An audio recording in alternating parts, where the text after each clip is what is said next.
Vacation, and we're here at ACEN 2012 with Sully of Funimation. How did you first get into the world of anime?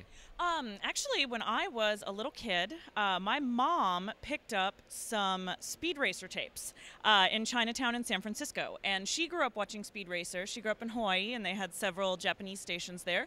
So it was something that she wanted to introduce us to from her childhood. And I was just really fascinated by the art style. I'd always been a comic book reader, and my comic book store started carrying manga when I was in high school. So that sort of helped expand that for me. So we've got a great convention in Dallas called ACON that I have been in attendance at for longer than I really care to mention, and so it's just something that a lot of my friends wound up getting into with me at the same time in high school. So it's always been something very close to my heart. Wonderful. What is your role at the home office and at conventions representing Funimation?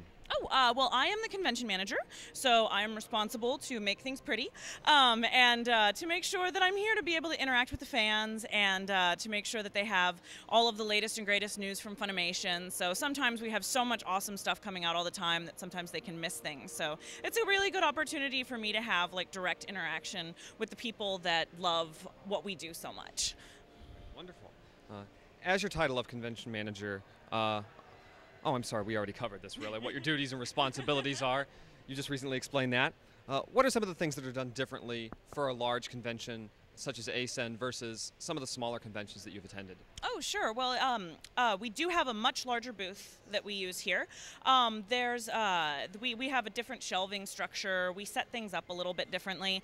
We also have a lot more events usually at bigger conventions. We'd love to be able to provide things like that at all the conventions that we go to, but unfortunately, it's just little old me at a lot of those, and so it can be sometimes difficult for us to do contesting and that sort of thing. So this year, as you guys might know, we had our big premiere of Panty and Stocking, which we're really excited about. Yeah, so we had some convention exclusives for that. And so my job is to make sure that I coordinate with the convention staff to make sure that what we're doing out here goes as seamlessly as possible for us, the convention, and the attendees. Great. Are there some fun titles that you're really excited about Funimation bringing over this year? Oh yeah, well, we just announced one yesterday. I'm super stoked about King of Thorn. I previously worked in the production department at Funimation, and I started working on that when I was still in that department, and I was just like, this is so cool. I'm also really excited about Dead Man Wonderland. I'm really, really excited about Dead Man Wonderland, and also New Hellsing, because it's been long enough. I think there's a lot of Hellsing fans out there that can definitely agree. Yeah, they can get an amen on that. So from me. All right. Are there any other current projects or future projects with Funimation that you're able to talk about? Well, we just announced Erika 7 AO yesterday. So for all of you guys that are waiting for Ava to get finished, we've got a new mecha show for you guys. It's going to be coming out soon, and that's going to be available on streaming. And I'm also very excited about the fact that we announced Baka and Test Season 2.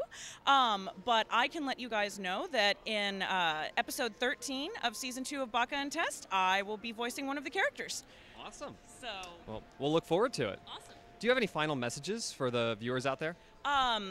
Keep watching, keep coming to the conventions, and please come by and say hi. I give hugs. All right. Thank you very much, Sully from Funimation, everybody.